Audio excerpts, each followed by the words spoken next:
জানাবো আজকের বাছাই করা গুরুত্বপূর্ণ 10টি তাজা খবর। শুরুতেই হেডলাইন্স। বাংলাদেশের সংরক্ষণ বিরোধী আন্দোলনের পরিস্থিতি অগ্নিগর্ভ হয়ে ওঠায় সেখানে থাকা রাজ্যের পড়ুয়াদের ব্যাপারে খোঁজখবর নিতে রাজ্য সরকার কেন্দ্রীয় স্বরাষ্ট্র মন্ত্রকের সঙ্গে যোগাযোগ রাখছে। আজ প্রায় 1000 ভারতীয় পড়ুয়া বাংলাদেশ থেকে দেশে ফিরছেন।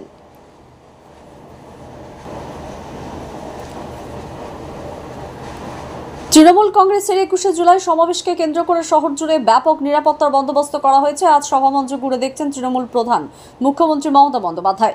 21শে জুলাই সভা নিয়ে কটাক্ষ বিরোধীদের। রাজ্যের পুরসভাগুলিতে পরিষেবা পাওয়ার ক্ষেত্রে নির্ধারিত চার্জের অতিরিক্ত টাকা নেওয়া যাবে না বলে পুর এবং নগর উন্নয়ন মন্ত্রী ফিরহাদ হাকিম জানিয়েছেন। সোনারপুর কাণ্ডে অভিযুক্ত জামাল উদ্দিন সত্তারের 10 দিন পুলিশে হেফাজতে নির্দেশ হয়েছে। প্রতিদিন নিয়মিত সঠিক খবর শোনার জন্য আমাদের চ্যানেলটিকে সাবস্ক্রাইব করুন। আসছে বিস্তারিত খবরে। সংরক্ষণ বিরোধী আন্দোলনকে কেন্দ্র করে প্রতিবেশী রাষ্ট্র বাংলাদেশের পরিস্থিতি অগ্নিগর্ভ হয়ে ওঠায় সেখানে থাকা রাজ্যের পড়ুয়াদের অবস্থানে খোঁজখবর নিতে রাজ্য সরকার কেন্দ্রীয় স্বরাষ্ট্র মন্ত্রকের সঙ্গে যোগাযোগ রাখছে। আজ নবান্নের তরফে দিল্লিতে রাজ্যের রেসিডেন্সিয়াল কমিশনারকে ফোন করে সেখানে থাকা রাজ্যের ছাত্রছাত্রীরা কি অবস্থায় রয়েছে তা নিয়ে মন্ত্রকের সঙ্গে নিয়মিত সমন্বয় রেখে কথা বলা হচ্ছে। প্রয়োজনে আটকে থাকা ছাত্রছাত্রীদের নিরাপদে রাজ্য ফিরিয়ে আনতে সব ধরনের ব্যবস্থা নেওয়ার কথা বলা হয়েছে। এদিকে বাংলাদেশের সংরক্ষণ বিরোধী আন্দোলন চরম হিংসাত্মক রূপ নেওয়ার পর প্রায় 1000 ভারতীয় পড়ুয়া দেশে ফিরে এসেছেন। বিদেশ মন্ত্রক জানিয়েছেন 778 জন ভারতীয় ছাত্রছাত্রী বিভিন্ন স্থলবন্দর দিয়ে এবং প্রায় 200 ছাত্রছাত্রী ঢাকা ও চট্টগ্রাম দিয়ে বিমান যোগে দেশে ফিরছেন। ঢাকায় ভারতীয় হাইকমিশন এবং চট্টগ্রাম, রাজশাহী, সিলেট এবং খুলনার সহকারী হাইকমিশন পড়ুয়াদের দেশে ফেরাতে সাহায্য করছে। এই রাজ্যের কোচবিহার জেলার চ্যাংরামাত আন্তর্জাতিক সীমান্ত পথে বাংলাদেশে পাঠারত ভারত, নেপাল, ভুটান এবং মালদ্বীপের ছাত্রছাত্রীরা বাড়ি ফিরতে শুরু করেছেন। আজ 33 জন ছাত্রছাত্রী ওই সীমান্ত পথে ভারতে প্রবেশ করেন। তারা সকলেই রংপুর মেডিকেল কলেজ পাঠারত। নেপাল, ভুটান এবং মালদ্বীপে 13 জন পড়ুয়া আজ ভারতে এসেছে। এরা ময়মনসিংহ মেডিকেল কলেজের ছাত্রছাত্রী। নদিয়ার গেদে সীমান্ত দিয়ে দেশে ফিরছেন 350 জন, এদের মধ্যে 139 জন ছাত্রছাত্রী। অন্যদিকে বাণিজ্য বন্ধ হয়ে যাওয়ার সমস্যায় পড়েছেন ব্যবসায়ীরা। চ্যাংরামাত সীমান্তের সার দিয়ে দাঁড়িয়ে ভুটান এবং ভারতের ট্রাক, মূলত এই পথেই পাথর রপ্তানি করা হয়। দীর্ঘদিন এই অচলাবস্থা চলে ব্যবসায়ীদের চরম সমস্যার মুখে পড়বেন বলে জানিয়েছেন। তারা দ্রুত সমস্যা সমাধানের আবেদন জানান। ভারতীয় রেল দুই দেশের মধ্যে চলাচলকারী মিতালি এক্সপ্রেসের যাত্রা বাতিল করেছে। যাত্রীদের টিকিটের দাম ফেরত দেওয়া হবে বলে রেল সূত্রে জানা গেছে। আগামীকাল 21শে জুলাই তৃণমূল কংগ্রেসের বার্ষিক শহীদ সমাবেশ উপলক্ষে শেষ মুহূর্তের প্রস্তুতি চলছে জোর কদমে। সাম্প্রতিক লোকসভা নির্বাচন এবং সদ্য সমাপ্ত বিধানসভা উপনির্বাচনে দলের সাফল্যকে সামনে রেখে এবার শহীদ সমাবেশ তৃণমূল কংগ্রেসের কাছে বিশেষভাবে গুরুত্বপূর্ণ।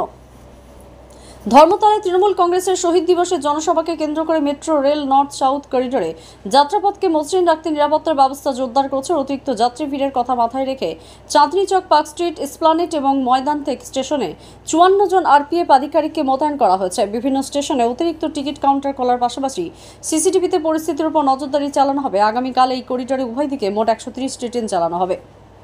তৃণমূল কংগ্রেসের সমাবেশ থাকায় আগামীকাল ভোর 4টা থেকে রাত 9টা পর্যন্ত একাধিক গুরুত্বপূর্ণ রাস্তায় যান চলাচল নিয়ন্ত্রণ করা হবে। Amherst street, Bidhan Sarani, college street, Brabourne road, ট্রান্ট road, BB Ganguly street, Bentinck street, Rabindra Sarani কিছু অংশ অত্যাবশ্যক পণ্য ছাড়া বাকি সব ধরনের যান চলাচল বন্ধ থাকছে। এদিকে মুখ্যমন্ত্রী মমতা বন্দ্যোপাধ্যায় আজ বিকেলে 21 মঞ্চ সভা থেকে প্রস্তুতি পরিদর্শন করেন।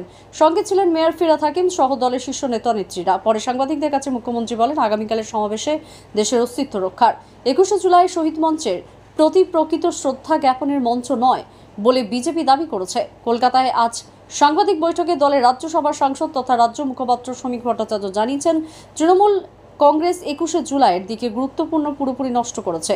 যিনি ওই দিনগুলি চালনায় নেতৃত্ব দিয়েছিলেন, পরবর্তীকালে তিনি তৃণমূল কংগ্রেস সরকারের মন্ত্রী এবং রাজ্যসভার সাংসদও হয়েছেন।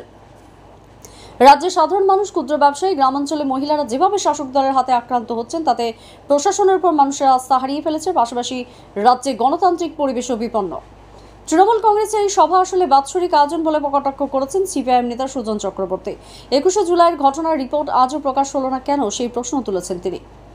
রাজ্য পৌরসভাগুলিতে পরিষেবা পাওয়ার ক্ষেত্রে নির্ধারিত চার্জ বা পুরো পরিষেবা বাবদ ধার্য অর্থ ছাড়া অতিরিক্ত টাকা নেওয়া যাবে না বলে রাজ্যের পুর এবং নগর উন্নয়ন মন্ত্রী ফিরহাদ হাকিম জানিয়েছেন। পুরভবনে আজ সাংবাদিকদের প্রশ্নের জবাবে তিনি বলেন, যদি কোনো পুরসভা পরিষেবা খাতে টাকা বাড়াতে চায় তাহলে সংশ্লিষ্ট দপ্তরের অনুমতি নিতে হবে। এদিকে কলকাতা পুরসভার কিছু অস্থায়ী কর্মীদের বিরুদ্ধে দু জায়গায় কাজ করে দু জায়গা থেকে বেতন নেওয়ার অভিযোগ উঠেছে। মোট 60 জন পুরসভার অস্থায়ী সাফাই কর্মী এবং 100 দিনের কাজের শ্রমিকদের বিরুদ্ধে এই অভিযোগ উঠেছে। পুরভবনে আজ এই বিষয়ে সাংবাদিকদের প্রশ্নের জবাবে রাজ্যের পুর এবং নগর উন্নয়ন মন্ত্রী তথা কলকাতা পৌরসভার মেয়র ফিরহাদ হাকিম বলেন, 100 দিনের কর্মী হিসেবে এবং সাফাই কর্মী হিসেবে দু জায়গায় নাম ঢুকিয়েছে এই অস্থায়ী শ্রমিকরা। তাদের কাছে ওই টাকা ফেরত চাওয়ার নির্দেশ দেওয়া হয়েছে বলে মেয়র জানিয়েছেন। ভিন রাজ্যে আলু রপ্তানিতে বাধা এবং পুলিশের হয়রানির প্রতিবাদে কর্মবিরতির ডাক দিয়েছে প্রগতিশীল আলু ব্যবসায়ী সমিতি। বাঁকুড়ার জয়পুরের হিমঘরে মালিকদের সংগঠনের সঙ্গে বৈঠক করেন সমিতির কর্মকর্তারা। তারপরেই কর্মবিরতির কথা ঘোষণা করেন তারা। সোমবার থেকে রাজ্য জুড়ে অনির্দিষ্টকালের জন্য এই কর্মবিরতি চলবে বলে জানিয়েছেন। ওই দিন থেকে পাইকারি বাজারে আলু বিক্রি বন্ধ রাখা হবে বলে সংগঠনের পক্ষ থেকে জানানো হয়েছে। দক্ষিণ 24 পরগনার সোনারপুরে মহিলাকে শিকল দিয়ে বেঁধে বেধড়ক মারধর করার অভিযোগ জামাল উদ্দিন সর্দারকে আজ বারুইপুর আদালতে তোলা হলে 10 দিন পুলিশ হেফাজতে রয়েছে। 11 জুলাই জামাল উদ্দিনের বিরুদ্ধে অভিযোগ দায়ের করা হয়। 16 জুলাই বিষয়টি সামনে আসে। এরপরেই বেপাত্তা হয়ে যায় জামাল সর্দার। লেদার কমপ্লেক্স এলাকা থেকে তাকে গ্রেপ্তার করে সোনারপুর থানার পুলিশ এবং বারুইপুর পুলিশ জেলার স্পেশাল অ্যাকশন ব্যুরো। আরিয়াদাহের কুখ্যাত তোলাবাজ জয়ন্ত সিংয়ের ঘনিষ্ঠ ধৃত রাহুল গুপ্তাকে ব্যারাকপুর আদালতে 4 দিনের পুলিশ হেফাজত দিয়েছে। আরিয়াদহ তালতলা স্পোর্টিং ক্লাবে নৃশংসভাবে মারধরের ঘটনা ভাইরাল হওয়ার পর ওই ভিডিওতে থাকা রাহুল গুপ্তাকে পুলিশ গ্রেপ্তার করে। পশ্চিম মেদিনীপুরে ঘাটাল মহকুমার দাসপুর থানা এলাকায় বাবাকে খুনের অপরাধে ছোট ছেলেকে পুলিশ গ্রেপ্তার করেছে। গত 12 জুলাই ভুইয়া থানার এলাকায় একটি পুকুরের পাড় থেকে সুদাম ভুইয়া নামে এক ব্যক্তিকে রক্তাক্ত অবস্থায় উদ্ধার করা হয়। পরদিন দুপুরে হসপিটালে তার মৃত্যু হয়। ঘটনার পর থেকেই ছোট ছেলে চিরঞ্জিত ফেরার ছিল। গতকাল থেকে গ্রেপ্তার করার পর আজ তাকে ঘাটাল আদালতে তোলা হয়। ওড়িশা উপকূলে নিম্নচাপ এবং পূর্ব দীঘা এবং হিমালয়ের সন্নিহিত পশ্চিমবঙ্গের উপর একটি ঘূর্ণাবতের প্রভাবে আগামীকাল এবং সোমবার রাজ্যের মধ্যে এবং পশ্চিমবঙ্গে ঝড় বৃষ্টির পূর্বাভাস রয়েছে। আগামীকাল ঝাড়গ্রাম, পুরুলিয়া, বাঁকুড়া ও বিদ্যুৎ সহ 2 মেদিনীপুর টেক ওড়িশা উপকূলে নিম্নচাপ এবং পূর্ব দীঘা এবং হিমালয় সন্নিহিত পশ্চিমবঙ্গের উপর একটি ঘূর্ণাবতের প্রভাবে আগামীকাল ও সোমবার রাজ্যের মধ্যে টেক ওড়িশা উপকূলে নিম্নচাপ এবং পূর্ব দীঘা এবং হিমালয় সন্নিহিত পশ্চিমবঙ্গের উপর একটি ঘূর্ণাবতের প্রভাবে আগামীকাল এবং সোমবার রাজ্যের মধ্য ও পশ্চিমভাগে ঝড় বৃষ্টির পূর্বাভাস রয়েছে। আগামীকাল ঝাড়গ্রাম, পুরুলিয়া, বাঁকুড়া এবং 2 মেদিনীপুরে বজ্রবিদ্যুৎ সহ বৃষ্টিপাতের সম্ভাবনা রয়েছে বলে আবহাওয়া দপ্তর জানিয়েছে।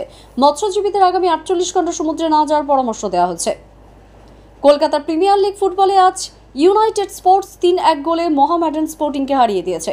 ইউনাইটেড স্পোর্টসের সুজল মুন্ডা এবং রমিহাঙ্গা একটি গোল করেছেন। মোহামেডান স্পোর্টিং ক্লাবের মনতোষ রায় একটি গোল শোধ করেন। এবারের লিগে এটি মোহামেডান স্পোর্টিং ক্লাবের দ্বিতীয় পরাজয়। 6 ম্যাচে তাদের পয়েন্ট 10। ব্যারাকপুরে অন্য ম্যাচে উয়ারি 1-0 গোলে পাটচক্রকে কল্যাণীতে খিদিরপুর ক্লাব 4-3 গোলে সাদ্দান সমিতিকে পরাজিত করেছে। খবর আজকের মতো এ পর্যন্তই। ধন্যবাদ।